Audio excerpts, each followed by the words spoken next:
Bismillahirrahmanirrahim. A'udzu billahi minasyaitonir rajim. Bismillahirrahmanirrahim. Alhamdulillahi rabbil alamin arrahmanir rahim maliki yaumiddin. Iyyaka na'budu wa iyyaka nasta'in. Ihdinas siratal mustaqim. Siratal ladzina an'amta 'alaihim ghairil maghdubi 'alaihim waladdallin. Amin. Bismillah, alhamdulillah, wassalatu wassalamu ala sayyidina Muhammad Rasulillah wa ala alihi wa sahbihi wa mawala wa la hawla wa la quwwata illa billah. Subhanaka la ilma lana illa ma'alamtana innaka antal alimul hakim. Rabbi zidni ilman warzuqni fahman. Ibu bapak hadirin, mari kita awali dengan doa yang diajarkan oleh Syekh Nawawi Banten dalam kitabnya Doa Agar Kita Husnul Khotimah, ya. Bismillahirrahmanirrahim. Allahumma ighfir li ummati Sayyidina Muhammad. Allahumma arham li ummati Sayyidina Muhammad. Allahumma astur li ummati Sayyidina Muhammad. Allahumma jbur ummata Sayyidina Muhammad. Allahumma ighfir li ummati Sayyidina Muhammad rahmatan amatan ya rabbal alamin. Jadi salah satu agar kita itu ditolong oleh Allah, hidup kita itu penuh dengan kebaikan, nanti wafatnya husnul khotimah, adalah rajin mendoakan sesama umat Nabi Muhammad. Dalam hadis lain diterangkan, doa yang paling didengar oleh Allah adalah doa dari doa yang orang lain itu tidak tahu bahwa kita sedang mendoakan. Jadi kalau habis sholat, berapa 2-3 orang dari teman kita doakan. Misalkan kita pernah dengar dia ditagih gitu ya, ya Allah mudahkan dia bayar utang gitu ya. Tapi habis doa jangan pas datang ke rumahnya, lu tadi habis subuh udah gua doain, nah itu bukunya. Ini serius. Ya. Dan orang mendoakan orang lain itu untungnya apa? Malaikat di sampingnya buat lu juga. Jadi kalau ada orang utangnya banyak, kita doain. Alhamdulillah kan insya Allah kita nggak punya utang. Nah, ada teman kita punya utang 200 juta, pusing banget. Ya Allah mudahkan dia bayar utangnya 200 juta. Maka malaikat di samping kita ngomong, buat lu juga duit 200 juta, begitu. Tapi kemudian minggu depan jangan, mana duitnya kok nggak datang-datang. Baik, kita hari ini ngaji kitab At-Tadbir, yaitu kitab takrib yang ada dalilnya ya. Jadi kita akan bahas kembali tentang fikih keseharian. Yang terakhir itu kita sampai kepada mengusap sepatu, ya. Sudah ya. Nah, orang yang mengusap sepatu itu boleh sampai 3 hari, ya. Kalau lagi bepergian, kalau di rumah sendiri berapa hari? Jadi kalau kita nih sebelum wudhu pakai sepatu, contoh zaman dulu kan orang pakai sepatu terus. Kalau dia jalan-jalan keluar, maksudnya pergi, kalau mau wudhu sepatunya nggak usah dibuka, jadi cukup ditilam-tilam. Ya. Tapi kalau lagi di rumahnya sendiri, lagi di kampung nih, misalkan kurang sehat atau apa, 24. Ya, ini sebelum kita lanjutkan ke ini ya, ke bab berikutnya. Tayamum juga sudah ya. Jadi orang yang mukim tidak bepergian dapat mengusap ya 1 hari 1 malam.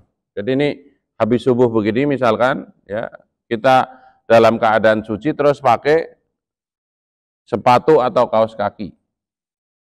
Ya, terus nggak dibuka-buka terus sampai besok. Ya, kalau pas wudhu itu kaos kakinya nggak usah dibuka. Ya. Kalau lagi keluar kota bisa sampai 3 hari. Kira-kira begitu. Ini dalam kondisi misalnya sakit atau dingin atau repot banget. Ya.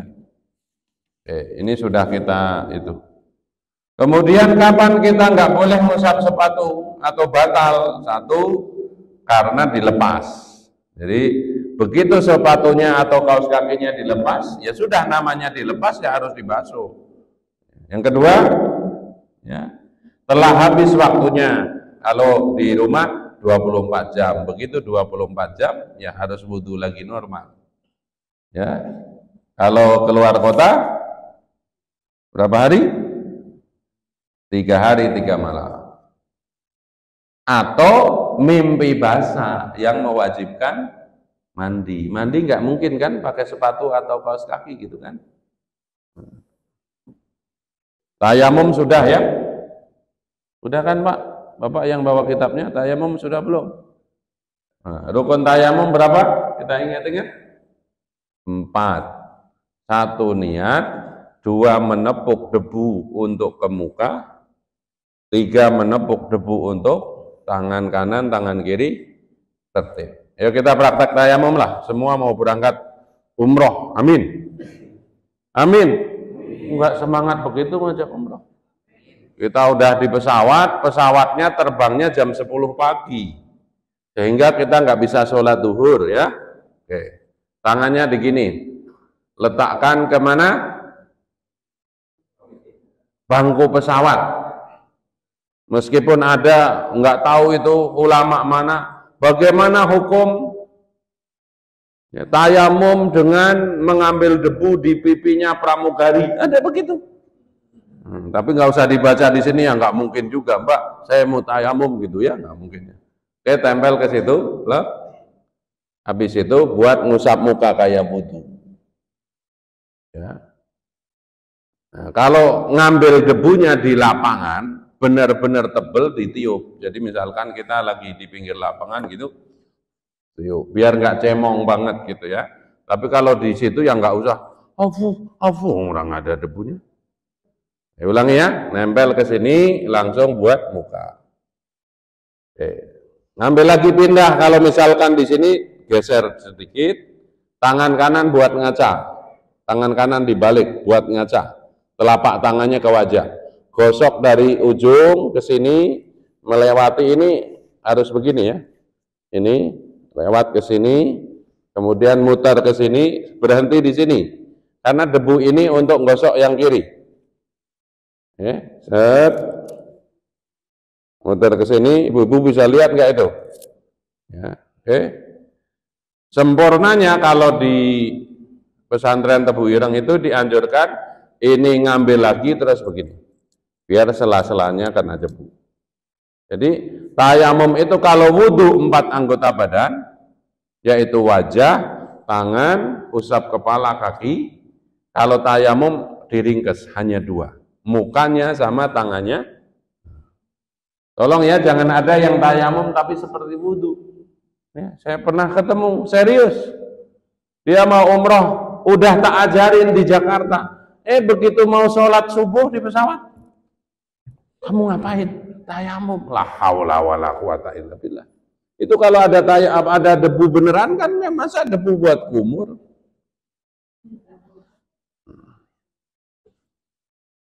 Kemudian apa yang batalin tayamum? Yang batalin tayamum semua yang batalin wudhu. Kemudian kalau dia ketemu air tidak lagi sholat. Jadi sudah tayamum, mau sholat, ketemu air, maka tayamum yang tadi batal. Tapi kalau lagi sholat, Allahu Akbar, hujan, nggak boleh dibatalin. Ya, begitu, Allahu Akbar, beres gitu ya, beresin dulu ya sholatnya. Ya. Kemudian apalagi? Kalau ada orang luka, ini di fikih dibahas, misalkan orang diperban, ya, maka kalau wudhu, perbannya nggak harus selalu dibuka. Ya, karena pernah ada kejadian ya, sahabat naik onta, dia jatuh, kemudian ada luka yang menganga, lagi kemah, ya, maksudnya tidur di mana? Di perjalanan, mimpi basah. Ya. Mimpi basah, nanya kepada orang yang nggak ngerti ilmu. Saya mimpi basah gimana? Harus mandi, harus mandi. Begitu mandi sakit mati. Ini serius. Ketemu Rasulullah, lapor, ya Rasulullah begini-begini. Kamu yang telah membunuh. Guyonnya seperti itu. Jadi inilah fikih itu salah satunya. Syariat itu membuat sesuatu yang kelihatannya susah menjadi mudah kalau tahu ilmunya. Jadi kalau orang punya luka, lukanya ditutup, kalau lagi wudhu ditilam-tilam saja atasnya, jangan dibasahin. Apalagi luka yang menganga kena air kira-kira berapa? Udah mau sembuh, buat wudhu lagi, 5 kali lagi wudhunya ya. Kemudian apalagi yang sudah kita bahas, tayamum itu 1 kali tayamum langsung batal, bahasa obatnya expired. Jadi kalau kita sholat duhur, selesai tayamum, selesai sholat duhur, nggak boleh lagi untuk sholat asar maksudnya. Tapi kalau sekali tayamum untuk sholat sunnah boleh sampai batal. Jadi sholat fardu itu kan waktunya panjang-panjang, nggak bisa kita tayamum untuk dari duhur kemudian nanti asar nggak tayamum lagi. Ya, gitu. Baik, sekarang kita sudah masuk ke berikutnya tentang najis ya. Sudah suruk belum? Oh, belum.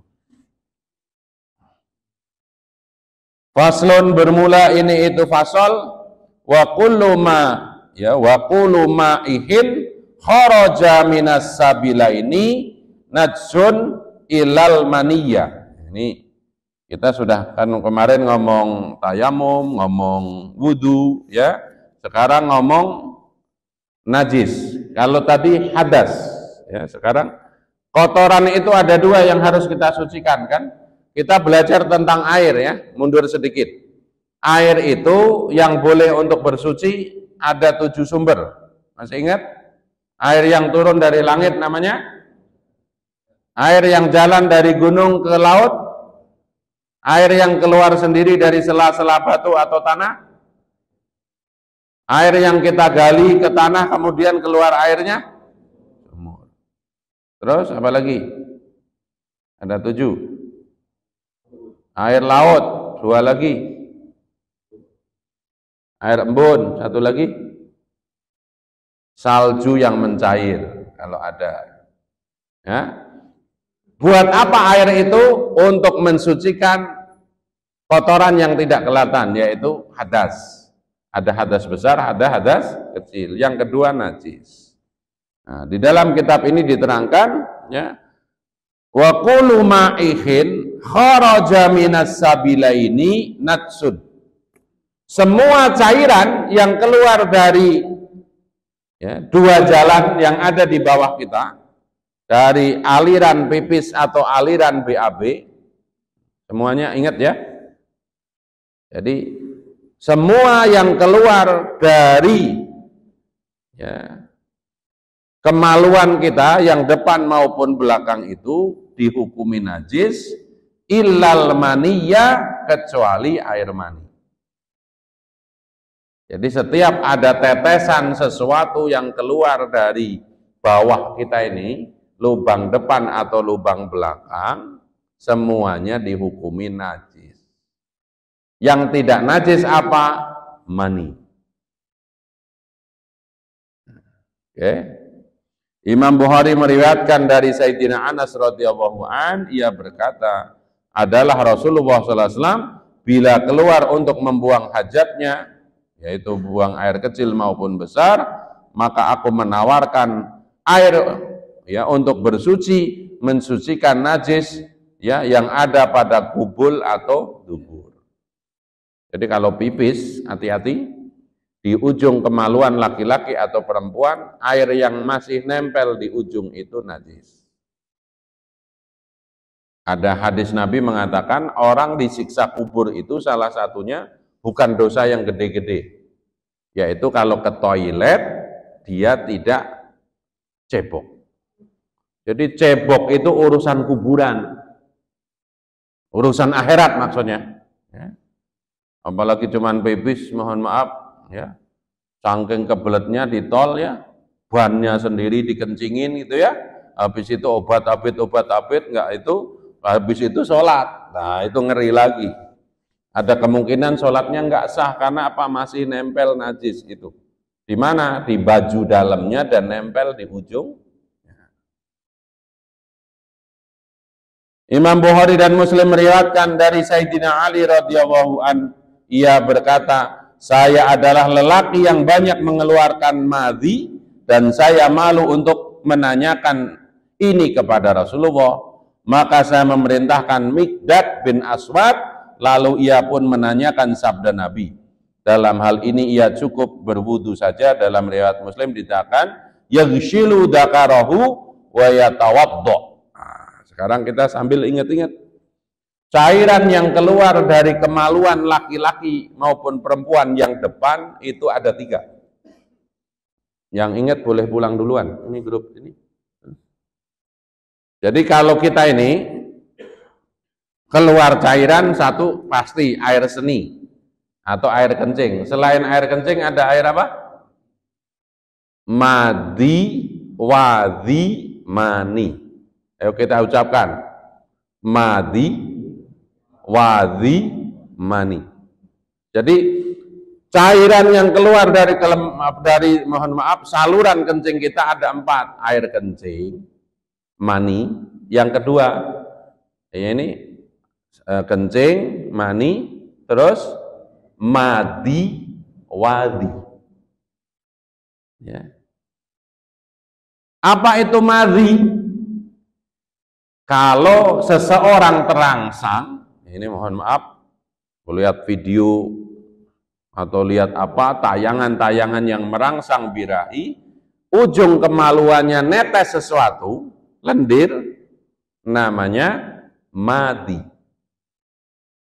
Kalau ada orang kecapean, capek ini nggak ada pikiran syahwat, kok basah, namanya wadhi. Ya. Contoh ibu-ibu keputihan, itu wadhi. Ya, ibu-ibu kangen suaminya ngelaut udah 4 bulan. Ya, bayangin lagi dipeluk suaminya, ya. Kok basah? Itu namanya madhi. Jadi kalau ada senernya namanya madhi. Kalau nggak ada sebab syahwat namanya, kalau kebelet namanya pipis. Mani harus kebelet juga. Madhi adalah cairan kuning encer yang keluar dari kemaluan laki-laki biasanya saat bergejolak syahwat. Imam Bukhari meriwayatkan dari Sayyidina Abdullah bin Mas'ud, ia berkata, Nabi pernah ke toilet dan memerintahkan agar saya membawa 3 buah batu. Tapi saya hanya menemukan 2 buah batu. Saya mencari lagi tapi tidak menemukannya. Kemudian saya mengambil, mohon maaf, kotoran unta yang sudah mengering dan aku haturkan kepada Nabi. Beliau mengambil 2 buah batu dan tadi kotoran unta dilemparkan, sabdanya ini najis. Jadi ini menjadi kias, bukan hanya kotoran atau sesuatu yang keluar dari manusia saja, ya, apa yang keluar dari mana? Dari binatang juga najis. Karena apa? Nabi itu mau istinja dengan batu. Ketemu 2 batu, yang satu sebut kalau kita ya tai sapi yang mengering. Ya. Tapi di sini dikatakan juga ya termasuk kotoran manusia. Jadi namanya zaman dulu kan belum ada toilet. Karena di sana itu sangat panas, ya. Misalkan kebelet ya. Misalnya Ustaz Maharji zaman Nabi Muhammad ya, lagi begini keluar gitu kan. Ya, nunduk di sana gitu kan. Setelah 2 minggu kena panas gitu kan. Gelap-gelap gitu diambil. Ya, ternyata bukan batu. Yaitu apa yang dikeluarkan oleh Ustadz itu cuman sudah mengering gitu loh. Ini biar tambah jelas saja ya. Hadis-hadis di atas menunjukkan kenajisan hal tersebut karena beliau Nabi Muhammad sendiri membasuhnya atau menyuruh agar membasuh, atau bahkan menjelaskan kenajisannya. Untuk itu segala sesuatu yang keluar dari kubul atau dubur yang tidak disebutkan di sini dikiaskan dengan yang telah disebutkan di atas. Sekarang saya nanya ini, ada yang makan apa namanya sawo, terus di dalam sawonya ada bijinya, ketelen. Nah itu biji sawi yang keluar lagi itu najis atau enggak? Pak, makan sawo, lupa biji yang hitam-hitam runcing itu ketelen. Nah, kemudian keluar laginya itu najis atau enggak? Hah?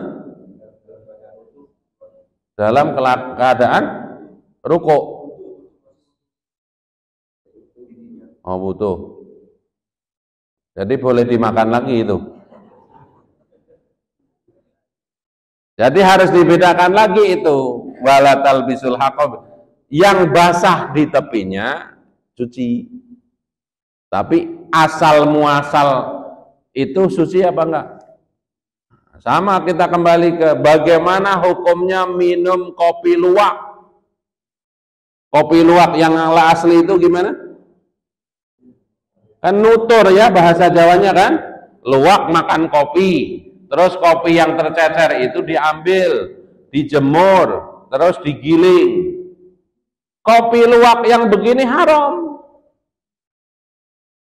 Bagaimana agar itu kopi asal muasalnya suci? Ini ada pendapat lain, digosek dulu, ya cairan yang melekat di situ, kan asal kopi suci.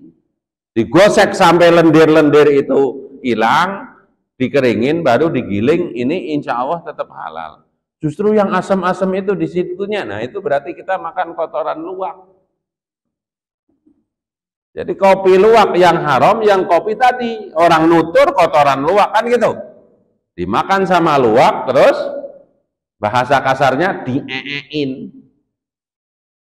Nah, luwak yang asam itu yang mahal. Aneh enggak? Jadi ingat ya, kopi luwak yang asli original kopi luwak itu berarti kita minum najis. Tapi itu yang enak gitu. Kalau yang dijual itu kan luwak-luwakan ya. Baik. Kemudian kita lanjutkan. Apa yang tidak najis tadi keluar dari kemaluan? Mani. Makanya dalam riwayat lain, ya, Rasulullah itu di bajunya ada kerak-kerak itu. Jadi tidak dicuci, cuman diginiin doang. Ya. Jadi bapak-bapak kalau ngelihat sesuatu gitu, ya, oh ini apaan itu ya? Kalau daripada ragu-ragu, oh ini mani, udahlah daripada selain itu. Termasuk di sini adalah sperma manusia, juga semua jenis hewan kecuali anjing dan babi. Jadi kalau sperma itu suci. Tapi ada madhab yang mengatakan mani itu najis. Madhab siapa? Imam Malik. Ya.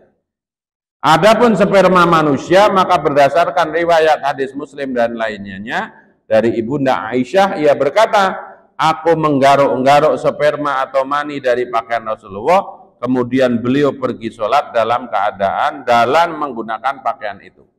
Jadi kalau mani itu najis, berarti harus dicuci. Itu yang putih-putih cukup dirontokin kemudian dipakai untuk sholat. Sedang mani selain manusia adalah karena cairan itu merupakan cikal bakal hewan yang suci, maka tidak berbeda dengan mani manusia. Tetapi yang haram, najis adalah anjing dan babi. Ya, dalam fikih sudah sepakat ya, kedua hewan ini najis. Ya, berbeda dengan anjing dan babi karena zat kedua hewan ini memang najis. Oke. Ada yang mau disampaikan sebelum kita lanjutkan? Kita belajar kembali tentang apa yang keluar dari dua lubang yang ada di tubuh kita, cairannya semuanya najis. kecuali dua. Kalau kecuali satu, yang keluar itu mani. Kalau kita capek kemudian nggak pipis tapi di ujung kemaluan basah, nah bahasa itu cepirit, ya. Cepirit apa cepirit? Ya, begitu ngelihat, loh kok basah-basah? Enggak banyak sih, dikit. Ya. Atau naik sepeda, begitu naik sepeda terasa basah di ujung kemaluan depan ini, itu najis. Ya. Lagi makan, apalagi istirahat main sepeda, ya. Lihat ibu-ibu senam di pinggir BKT gitu ya. Oh, terus ingat istrinya, basah, najis.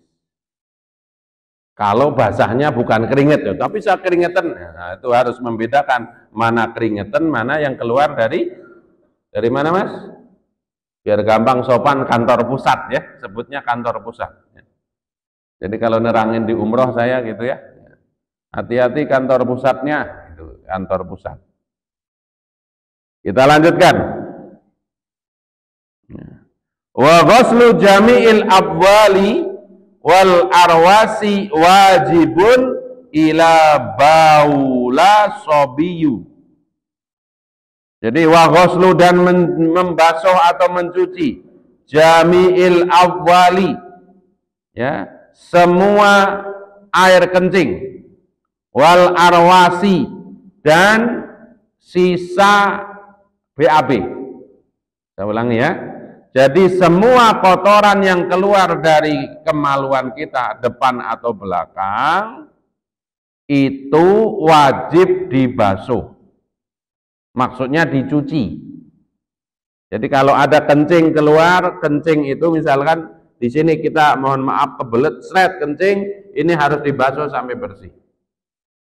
Ya, mohon maaf tadi cepirit di celana, apa yang nempel di celana itu harus dicuci. Ya. Ya. Illa kecuali baulis sabiyil ladzi lam yakul ta'amah. Kecuali air kencingnya anak kecil laki-laki yang belum 2 tahun dan dia minum ASI eksklusif. Jadi semua kencing dan BAB manusia kalau keluar dari mana? Dari lubangnya, kena kain, kena lantai, kena sajadah, kena apapun yang potensi untuk sholat, maka harus dicuci. Dicuci itu dialirkan air sehingga najisnya terangkat. Tapi kalau ada anak laki-laki, bayi, belum umur 2 tahun atau 6 bulan, biasanya ASI eksklusif itu kan 6 bulan. Di umur 6 bulan itu, dia hanya minum air susu ibunya saja, maka kalau kencing tidak perlu dibasuh. Tapi cukup di sini, mohon maaf ini. Jadi ini contoh ya. Jadi airnya itu diginiin saja. Cukup diciprat-ciprati. Nah, zaman sekarang sudah lebih canggih. Saya ada punya temen itu nyiapin karena anaknya kecil itu dalam bentuk spray. Jadi kalau anaknya kencing di mana disemprot. Sret, tidak sampai seperti itu, ya. Berdasarkan hadis dari Imam Bukhari, Muslim dan lain-lainnya tentang perintah Nabi agar menyiramkan setimba air di tempat yang dikencingi oleh seorang Arab Badui di dalam masjid. Masih ingat ya?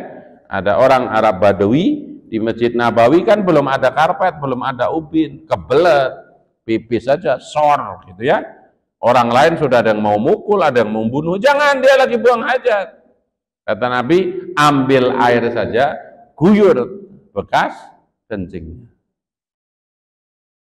Imam Bukhari serta lainnya meriwayatkan dari Ummu Qais binti Musan bahwa ia memberikan anak laki-lakinya yang masih kecil dan belum makan makanan kepada Rasulullah. Kemudian beliau pun mendudukkan dalam pangkuannya. Tiba-tiba anak kecil ini pipis di pangkuan Rasulullah, lalu memercikkan sampai merata dan memenuhi seluruh tempat yang terkena air kencing, tapi tidak sampai mengalir, dan beliau tidak membasuhnya. Jadi ada contoh, kalau gendong anak kecil, syaratnya ASI eksklusif. Pertanyaan saya sekarang, ada nggak anak-anak yang ASI eksklusif? 1, 2 kan? Nah, selebihnya sudah jadi anak sapi ya. Sebagian kan jadi anak sapi. Kenapa? Ini guyon lagi ya, biar ketawa ini, ngomong ini biar ketawa. Kenapa anak sapi? Habis sudah rebutan juga sama bapaknya Ustaz. Jadi kenapa ditambah air sapi? Karena asinya, ya, tolong bapaknya itu jangan suka ngerebut-ngerebut asi anaknya ya. Ya sudah 2 kita ingat-ingat. Yang pertama, semua yang keluar dari kemaluan kita, depan atau belakang itu dihukumi najis. Yang tidak najis justru mani.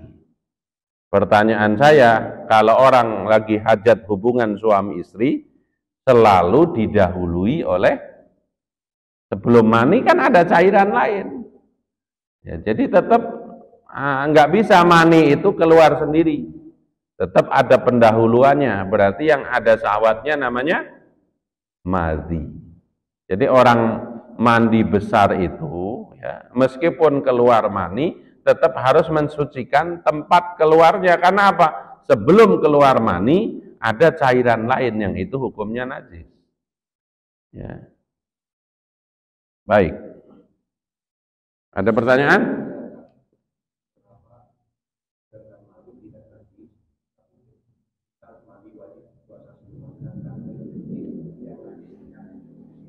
Nah, itu namanya ta'abudi. Ta'abudi itu perintah Allah ya, melalui hadis Nabi yang logikanya itu tidak serta-merta kita bisa temukan. Dalam ini ulasan ya, bukan hukum.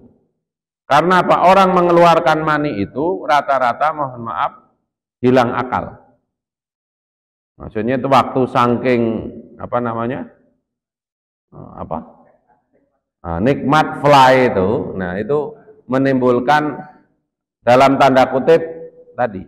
Ada tapi ini bukan hukum ya. Jadi kalau ditanya begitu, kenapa kencing cukup dibersihkan wudu, mani, nah ini ta'abudi. Jadi orang itu kalau mengeluarkan mani, bahkan hukumnya itu bukan mengeluarkan mani. Kapan waktu ada kemaluan laki-laki yang mulai ujung yang seperti tutup helm masuk ke kemulut itu, itu sedang mandi. Belum sampai keluar mani. Jadi bahasa Jawa kampung saya baru nutul doang, slep, mandi. Itu. Jadi ta'abudi perintahnya begitu. Kenapa begitu? Nanti kalau ketemu Rasulullah kita tanya ya, di surga ya. Jadi kita masuk surga dulu ya. Jadi tidak nunggu keluar mani ya. Ya. Cuman ngintip doang. Jadi bagian kemaluan laki-laki yang kalau sudah disunat itu kelihatan masuk sekitar 3 cm, slep, habis itu pergi, wajib mandi. Apatah sampai kemudian keluar mani, kan ada proses berikutnya. Baik, ada yang lain? Kita lanjutkan ya. Wala yukhfa an syai'in minan najasati ila ya ilal yasira minad dami wal qayhi. Wala yukhfa tidak dimaafkan atau diampuni an syai'in dari segala sesuatu minan najasati dari najis-najis ilal yasira minad dami wal qayhi. Jadi najis-najis itu semuanya tidak ditolerir. Najis ya najis. Tapi ada 2 yang kalau sedikit saja ini diampuni atau dimaafkan. Apa itu? Darah yang sedikit. Nah, mohon maaf kita kadang digigit nyamuk, terus giniin, tek, gitu. Di sini kan ada darah. Darah yang sedikit itu dimaafkan. Ada yang bisulan. Orang bisulan itu suka netes nanahnya. Nanah yang sedikit, yang tidak ngelihat itu tidak menjadi jijik, maka itu tidak najis. Jadi semua najis tidak dimaafkan, kecuali 2. Sesuatu yang sudah nempel di tubuh, yaitu darah keluar sedikit, atau nanah keluar sedikit, itu dimaafkan. Dimaafkan itu artinya nggak usah di sini berdarah, luka keluar darahnya terus dicuci, ya. Apa namanya? Digosek sampai darahnya hilang. Nah, itu kan menimbulkan masalah baru. Atau kita bisulan, Pak, ya. Terus nanahnya keluar, dicocot gitu kan tambah sakit. Jadi kalau ada nanah atau darah yang keluar sedikit dimaafkan. Najisnya itu tidak perlu dicuci dengan sungguh-sungguh. Kemudian disebutkan wa ma la nafsalahu syailatan, ya. Dan hewan yang mempunyai darah yang tidak mengalir. Jadi itu apa darah yang tidak, hewan yang darahnya enggak mengalir?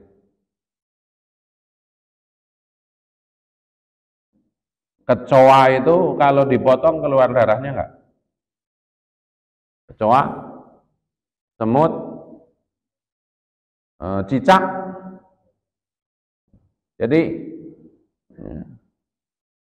Jadi apa yang nempel di dalam diri kita itu dimaafkan. Yang kedua, ya, hewan yang mempunyai darah tidak mengalir itu najisnya dimaafkan. Contoh di mana di sajadah ada semut mati, tapi satu itu dimaafkan. Kalau semut matinya sekilo, enggak. Termasuk hati-hati yang punya kucing, bulu kucing itu najis, yang rontok. Kalau sedikit dimaafkan, tapi kalau banyak di permukaan sajadah itu penuh kucing, itu nggak bisa buat sholat. Nempel di badan banyak, kalau mau sholat harus di situ. Jadi bulu kucing itu, ya, kaul ulama yang hati-hati, dan saya ikut pendapat ini, bulu kucing yang masih banyak itu harus dibersihkan. Hati-hati yang di rumahnya atau ada kucing, kalau kucing bulu kucing bertebaran di kursi di mana-mana, kita melihat, ya, dengan nyata itu najis, ya. Kemudian idza waqa'a fil ina'i wa mata fihi fa innahu la yunajji suhu. Dan hewan yang mempunyai darah yang tidak mengalir, bila hewan itu jatuh ke dalam wadah atau bejana, lalu mati di dalamnya, maka hewan itu tidak menyebabkan najis. Hadisnya mengatakan dari Sayyidina Abi Hurairah, idza waqa'addu babu fi ina'i ahadikum falyakmishu kulluhu summal, ya, yatrahu fa inna fi ahadi janahaihi syifaan wa fil akhari da'an. Ini contohnya begini lagi. Ini ada gelas begini, kemasukan lalat.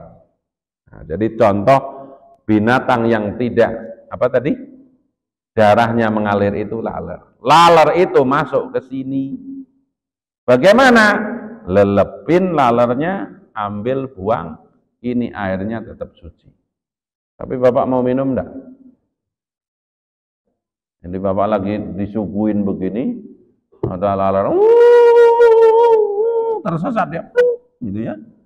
Kalau secara fikih, lelepin, buang, ini airnya tetap suci. Ya. Kalau kita tuan rumah, minumannya kena laler, kita minta maaf atau enggak? Maaf. Tapi kita sebagai orang yang tahu fikih nggak usah begitu di depan tuan rumah. Nggak usah diganti. Aman gitu ya. Tuan rumahnya langsung gele, ya enggak? Apalagi belum ngaji. Ternyata jorok banget nih tamu saya gitu ya. Padahal memang hukumnya begitu. Ya. Jadi saya pernah ngaji ini sama Profesor Miftah Farid. Ya. Kalau saya sunahnya saya kerjakan. Saya lelepin lalernya, kemudian saya panggil kalau di restoran, Mbak tolong ganti airnya, karena ada lalernya gitu loh. Jadi mengamalkan hukum itu harus tahu kondisi ya Pak. Orang Islam kan dikira jorok banget ya enggak? Masa rendeman laler diminum gitu ya? Ya.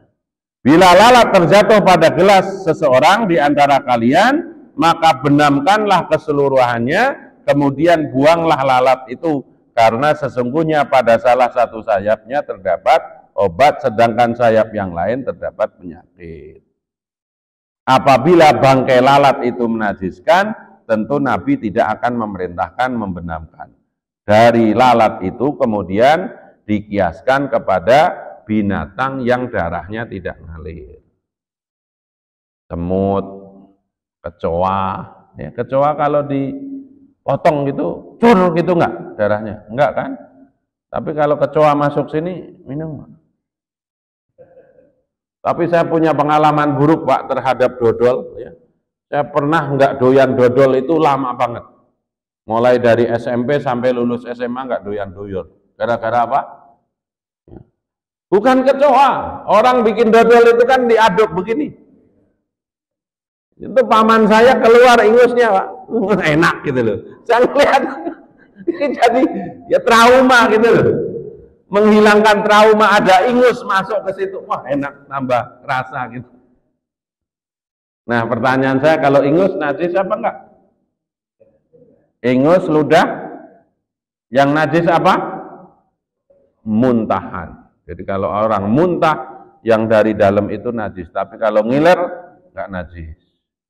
Nah, ngiler tapi ada yang najis katanya. Bukan katanya. Kalau yang kalau iler itu dari sini atau dari sini? Ya. Kita suka ngiler nih. Ngiler itu dari mana? Kalau yang baunya pekat itu dari perut. Tapi kalau yang sedikit ya, baru sedikit gitu ya. Baik. Sudah selesai kan? Ya.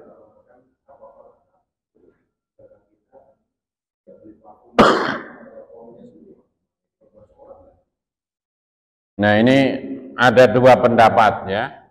Kalau yang hati-hati untuk sholat, pastikan beli parfum yang tanpa alkohol. Satu. Yang kedua, alkohol itu sifatnya kalau kena udara menguap. Maka kalau yang moderat ya jangan mau sholat langsung nyemprot. Ya. Jauh-jauh dulu dari rumah nyemprot, pret, kan sampai masjid sudah kering tuh, tinggal bibit wanginya.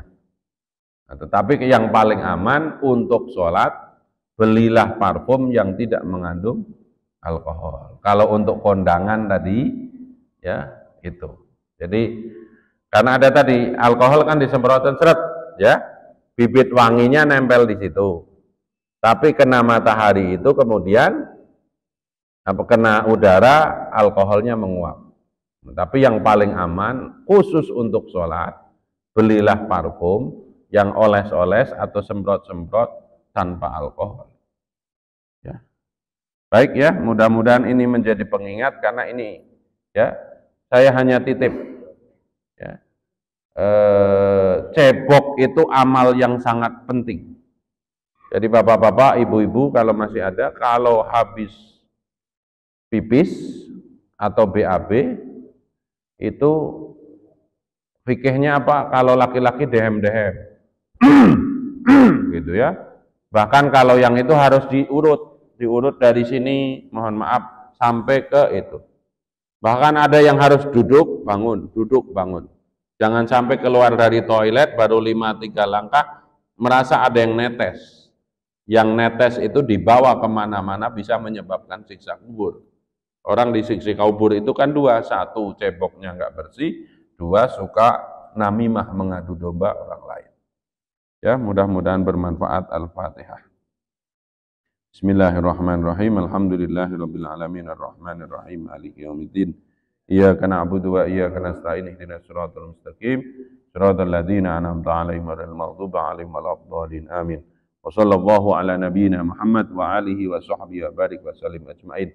Ya Allah, jadikanlah ilmu kami ilmu yang bermanfaat, amal kami amal yang Kau terima, rizki kami melimpah berkah luas, dan tidaklah Engkau menguji penyakit apapun kecuali Engkau sembuhkan. Bifadli subhanaka rabbika rabbil izzati amma yasifun, wassalamun alal mursalin walhamdulillahi rabbil alamin. Wal asri, Bismillahirrahmanirrahim. Wal 'asr innal insana lafi khusrin illa illal ladzina amanu wa 'amilus solihati wa tawassaw bil haqq wa tawassaw bis sabr.